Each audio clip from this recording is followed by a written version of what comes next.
Good to see you. Good to be seen. Yeah, I haven't seen you in so long. I feel like it's been a really long time. The last time I can remember seeing you is when you were getting booed by the Access crowd. Was that 2 years ago? They were booing you out of the building, and I was the bad guy? They were just mad that they were in line for hours to get your autograph. Long lines to hang out, and even at Access, there's lines for my autograph too, and it's pretty nuts. And we're trying to conduct a quick interview while we get through and keep rolling, and it was slowing down my process this much, and the fans let you have it. You told them 1 minute, and they literally counted. Yeah, they counted down while we talked. God, I forgot that. That's so great. Yep. I have seen you one time since in Miami, of course, very close to your hometown of Hollywood. There's a Denny's there, and I know there's a dog racing track. And you taught me how to cut a promo. Fantastic. Yeah. And have you been applying this to life since then? I feel like you've grown. I went to Gangrel's Wrestling Asylum. Very cool. And we did a segment there, and I did cut a promo. It was very Dolph Ziggler-esque, actually. Oh, yeah. Interesting. So it was more like on .com or something? Oh, wow. I do like this new thing, the later marks thing in your promos. Well, to be fair, it's not a new thing. I forgot. People forgot. I hosted a show called WWE Download for 52 episodes. And there was Zack Ryder's show, which is kind of like Pee-wee's Playhouse, and my show, which is more like maybe Dennis Miller or something like that. So sometimes it goes over people's heads, but I had such a blast. I got to write jokes. I got to write a monologue, watch generic videos from 20 years ago online and crack jokes about it. But my sign-off to my fans and friends was like, later, Marks. So I love that people were like, oh, I can't believe you just came up with this new thing. And it's like, nah, man, it's my saying goodbye to my friends. It's kind of cool. You've brought it back, though. Later, Marks. Yep. Everything comes around full circle. Some people think maybe that you're making fun of Marks. Absolutely. And normally on a regular basis, based on my tone and context, you can absolutely tell that. But when I say, hey, thanks for tuning in, later, Marks, come on. Use some context clues there. You know how things are. You don't have to be a high school graduate, but just, fake it till you make it, You know how things are online, though. Hey, hey, buddy. This young man right here is a WWE Hall of Famer. He won the Warrior Award last night. We're big fans of his. Look at these moves. He stole the show last night. He steals the show every time he comes to Raw and SmackDown. He'll bust out a microphone and be like, hey, Zach, why don't you win? Hey, Miz, you're the worst wrestler ever. He is so funny and cool, and I got to hang out with him a couple times this week. Man. And he's in the Hall of Fame and with that Warrior Award, and that is so cool. Great kid. He was on the treadmill 2 nights ago going over his speech while just doing a little bit of jogging. This kid, and we're all big fans of his. Follow him on Instagram. He's always doing something like with the Saints or doing shout-outs for pro teams or on ESPN, so the kid's all over the place. Very cool. And now he's made a cameo in a Dolph Ziggler interview. Yes. Amazing. So now his career is going to take off, finally. This is it right here. This is the one. And my subscribers, just because of that, that's them. That was individual ticks. Yeah, well, it's more like... You watch it twice, and then I'll watch it twice. Thank you. And then I tell 2 friends, but they still won't watch it, but still I told them about it. You're going to watch this? Yeah. I watch everything back. Wrestling matches... .com interviews, tweets. I go back and read my own tweets and then say it to my friends. Isn't that funny? I can't tell if you're being serious or not. I know, isn't that great? I have a lot of range. I'm a great liar. That's going to be this whole interview, isn't it? All of my girlfriends do not care for me telling them how good of a liar I am, but who's to say? What's the deal with your contract these days? Have you extended it? I think, what's the deal? What's the deal? There should be a brick wall behind us. I used...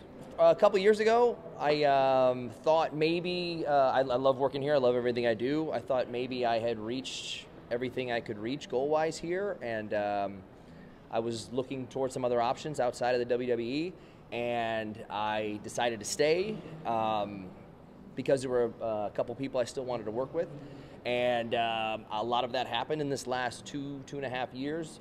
But there's, my father called me to congratulate me on my deal that I had re-signed, and I said, what are you talking about? And so it's fun to have internet rumors out there.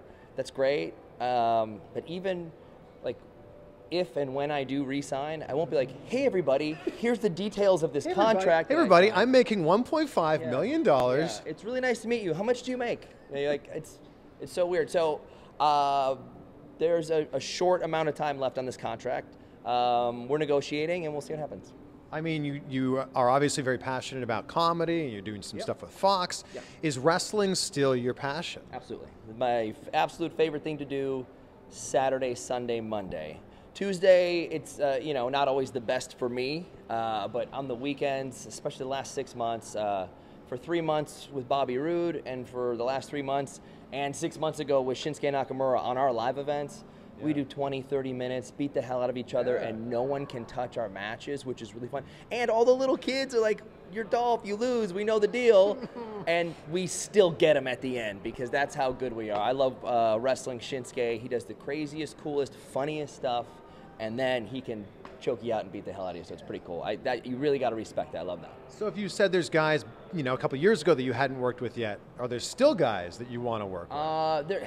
I'd like to do something meaningful and character-driven with AJ, other than just one time seeing him in the ring for 2 minutes and going back and forth, and then one time having a wrestling match with him. So I think we wrestled twice, but I would really like for something meaningful to establish, a reason while we're doing this, and then have it mean something. Because Miz and I wrestled each other hundreds, thousands of times, and everyone's like, yeah, it's always okay, that's fine. We finally were fighting for, I put my career on the line, he put a title on the line that he felt was his career, and we got to fight for a reason and talk to each other with a reason to be fighting these matches, and I haven't heard anything like that in the crowd in years, since probably I cashed in a briefcase. I mean, you still are so over. Why? How over? Why are you losing matches? Why are you booked like this? I don't know, man. I've told this to the boss several times. I go, I've made a career out of losing 98 or 99 times out of 100 that no one could ever possibly do, and still have them thinking today is the day, because I believe it when I'm out there that maybe this is the time where I can pull through and win something. And it's funny, sometimes they'll be like, oh, I can't believe this guy can't catch a break. I'm like, he's been here 6 months, and he's been champion twice. How is that not catching a break? I'm 0-99 this year. That's not catching a break 13 years later. But it really, around WrestleMania time, it got me, like, I'm a 3-time champion in this and in this. Like, I don't really pay attention to that stuff. When things are meaningful to me, they're meaningful. Yeah. And I need to, at some point, be more important to the SmackDown Live roster than I currently am. So what, if we look back on your career, what is meaningful to you?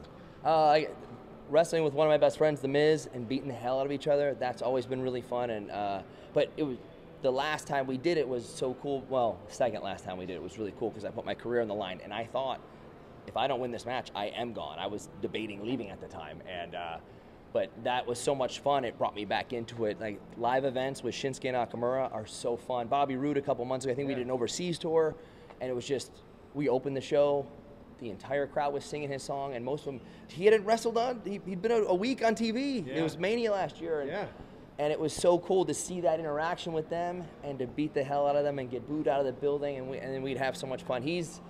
He's an old school guy who already knows the WWE mentality, and he's got a great brain for the business, so it was really fun to go out there. We'd talk a little bit and then just go beat each other up, and it's rare to find that these days. I still get goosebumps watching you cash in on Alberto. You know what? A long time ago, I had that DVR at my house years and years ago, and I came home and watched it, and I still, man, for a guy who loses every night, that is come on, give yourself some credit. I'm about to give myself tons of credit. Okay. Relax. You have to build to that. Okay. You don't just give it like, hey, I'm great. Like, watch this. Make you say it, It's for someone who loses almost all the time, was a bad guy, never talked on TV.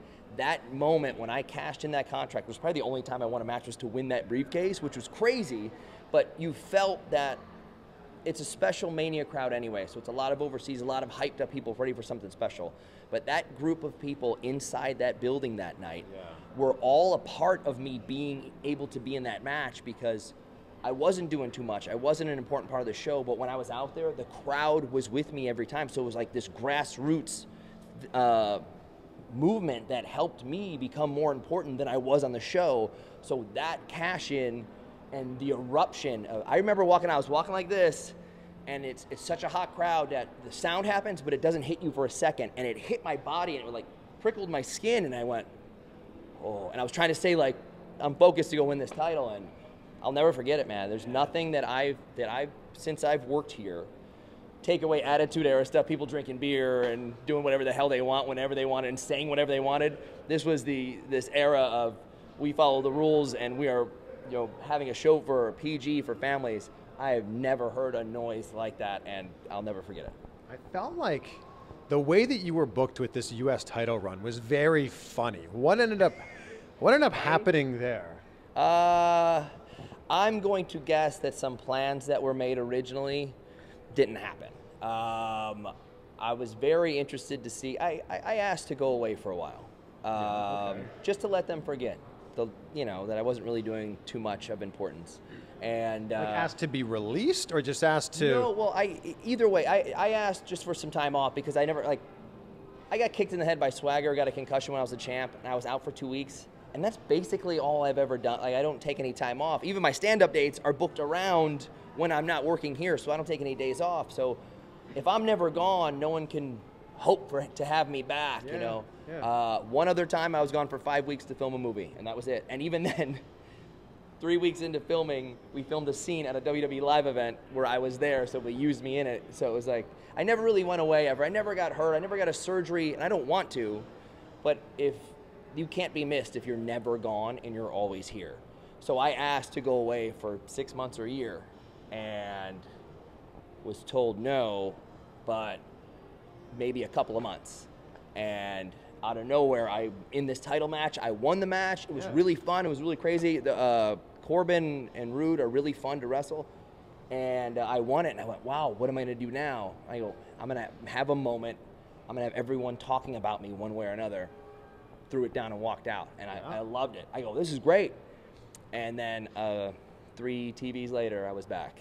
Yeah, and you were back in like a backstage segment, wasn't that it? Or? I forget, but it was a couple weeks later, and I was back, and I really wanted to go away for a while and have people wondering what the hell I'm doing. You were in the Rumble at 30, which could have been, a big spot. Yeah, it really 30 is always something special, and I was lucky to be 30, but also I didn't do much of interest in the match, so that was very disappointing to everything that I had done, like throwing the title down, winning that match, hoping for bigger and better things, wondering what I could do to make myself better, and then to come out at 30, be out of there in 90 seconds or something, and then go, what am I doing? But I feel like the call, and I'm not an announcer. I'm not a play-by-play announcer. You kind of seem like an announcer. I'm kind of an announcer. I'm a ring announcer sometimes, okay? Blueprint Pro Wrestling, Deerfield Beach, Florida.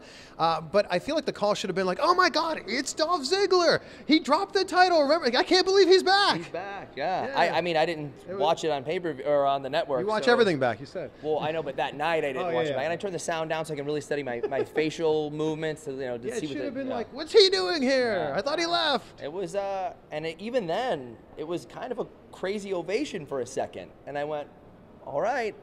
But I only lasted about 90 seconds, so that was so disappointing to me and for everything I had done the last couple of weeks and months. I feel like the era that you came up in is different from the era that guys your age when you came up are coming up into now. If you were 25, 27 now, don't you think you'd have a completely different run? Yeah, it really depends. I mean, I don't know, if I came from NXT, maybe I would go right into something important. Like, you're built up in this brand as a star before you get here just on our, and that's so cool that the way they do that. I came in as a guy shaking hands that people were laughing at, and I think I beat R-Truth by countout, and then that was my debut. Not really like, run. It's one thing to be like, hey, you have like Shawn Michaels and Triple H in NXT molding the stars of the future, and it's like, that is amazing. I'm very lucky. I had Rip Rogers teaching me how to wrestle from 4 people to 4 million people to see it, and I was very lucky to have that. And the shape that they have now, it's almost like the vignettes are built into the system because they have this amazing NXT program, and when you're pieces of the puzzle already, you're that much more important when you get here, and I feel like that is something that you go right to the top, right to something important. And maybe that's what I would have been lacking, just like showing up and just kind of being around. Yeah, I remember we did an interview like 6 years ago, and you were talking about how Lance Storm was training you in OVW, and Lance said, "You're great. You're picking this up so quickly. It's too bad you're not 3 inches taller." And I make a joke like that all the time when someone asks me, like, "Hey, what would you change?" Like, "Oh, I'd be 3 inches taller. I'd be like a 10-time world champion." But I mean, it's kind of true that, you know, you're larger than life superstars, but also if you look at the NXT guys that people are telling me are the next best things coming up, I'm the giant compared to them. So clearly the business is evolving into something else, which is great news for me, and we're going to see some different matches and different styles on TV, which is fantastic. But yeah, maybe I'm 27, 28 right now. Maybe I'm the hottest thing going. I show up, I drop Cena and walk out with a title or something. You are the hottest thing going, Dolph Ziggler. Just easy on the eyes. That's different. Yeah, with that as well. Plus, you've got so many other things going on. I'm very lucky to not be someone who is just, I'm going to wrestle my whole life, you know, and didn't do school and didn't do anything else. Yeah. I have been wrestling my whole life. I love it since 5 years old. Yeah. But I don't like sitting around being complacent. Everything I do, if I'm not doing anything on SmackDown, I find a way to tear it up on that live event and make it that much better and make the show better because I was a part of it. Yeah. And then I'm constantly reading. I graduated with a political science degree, so I'm constantly following politics. Before Donald Trump was involved and the entire world became political talk show hosts. But I love politics. I love being a part of it. I do some stuff on Kennedy's show on Fox Business, and I have a blast doing it. I got my own segment on there where we switch roles of a party, and it's pretty cool to have fun.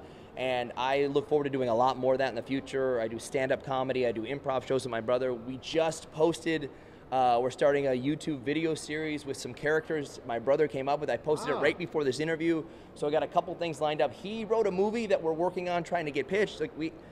It's very exciting for me because I don't like sitting at home for even a day. If I get a half a day in my backyard reading a book in the sun, fine, right back to work.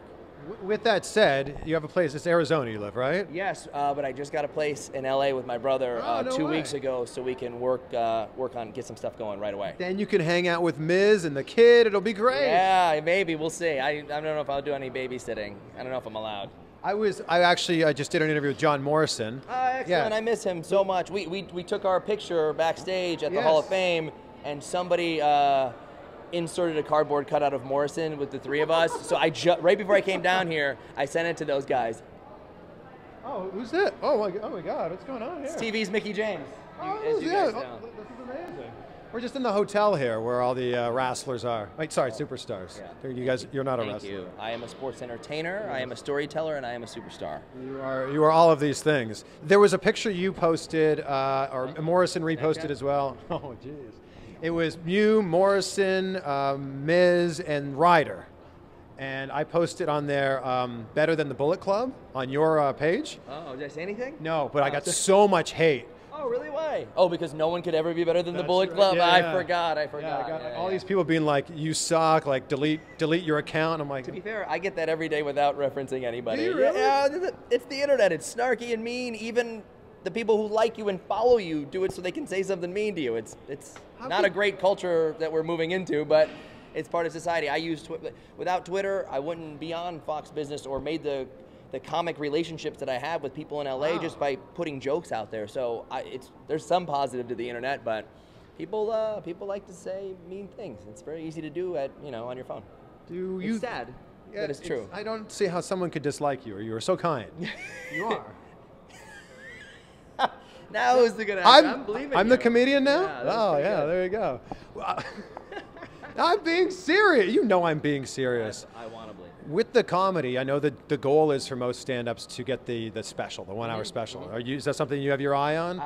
Yeah, but I'm smart. Like, I'm not someone who was like, hey, you're really funny, and you're like, cool, I'll just go do stand-up. Isn't this great? And kill it. I think that's Zack Ryder right now. There's Zack Ryder. Do the all the action here. Yeah. Wow. This guy's just a fan. Yeah, come on, man. Yeah, no, I'm not. Oh, hey, not. What's going on here? What a tease. WrestleMania. A lot of crazy fans out there. Do you have an hour of material? Absolutely not. Oh, so I would say, like, I'm smart enough to know, like, I'm not just like, hey, my friends told me I'll be funny, I'll just go do stand-up because it's easy. Like, I'm a nerd for stand-up. I know a bunch of comics. I've been around them, and it is so hard that a couple years ago I did WrestleMania, a tag match in front of 75,000 people, and the next weekend I was in Silver Lake in California in front of 32 people in a back room of a coffee shop, and I was going up to the mic going, okay, just saying, just like scared out of my mind, shaking, going, just play it cool.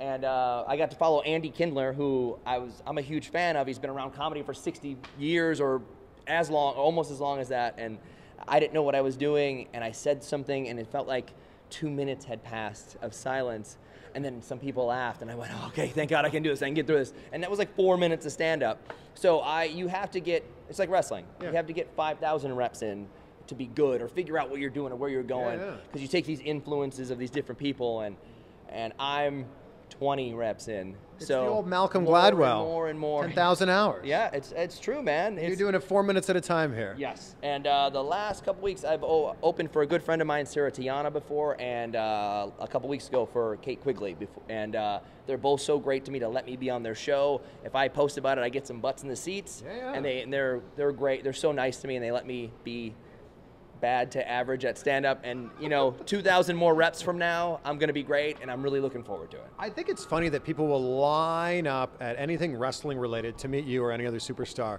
and then you'll do something like stand-up, and like 32 people will be there. Like, this is a chance to be 5 feet away from Dolph Ziggler and probably talk to him after the show. Yeah. And well, that 32 people in the back coffee room, I put a black hat down.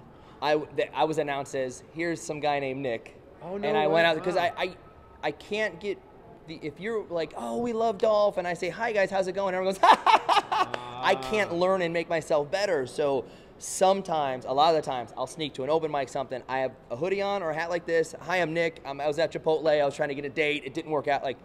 Oh, is this a bit? You can keep going. No, I don't want to. Not for free. Laugh. I don't want to give it away. Okay. Yeah. But so then sometimes you can get it like on a Mick Foley show, or like I said with my friends Sarah or Kate, where I post that Dolph Ziggler is going to be there. But now I have this. Haven't done the open mic. I haven't done the practice. They're seeing that at a real show at a sold-out comedy club. So if they go, Dolph Ziggler's the greatest wrestler in the world, and they 2 minutes in go, this guy sucks. I've ruined my career, and now I lost a fan. So I have to find a way. I'm trying things in the car. I'm calling comedian friends and saying, does this work? Does this work? I'm running through the reps in my backyard, but with no audience. So it is extra scary for me to get some butts in the seats, and hopefully I don't lose them by the end. But luckily, I've had a bunch of crazy stories happen to me, wrestling-wise and real-life-wise. And the stories can go on, and just it's storytelling. It's not Rodney Dangerfield one-line setups. It's just you have fun, tell stories, and I've been behind a microphone before, so it always works out okay.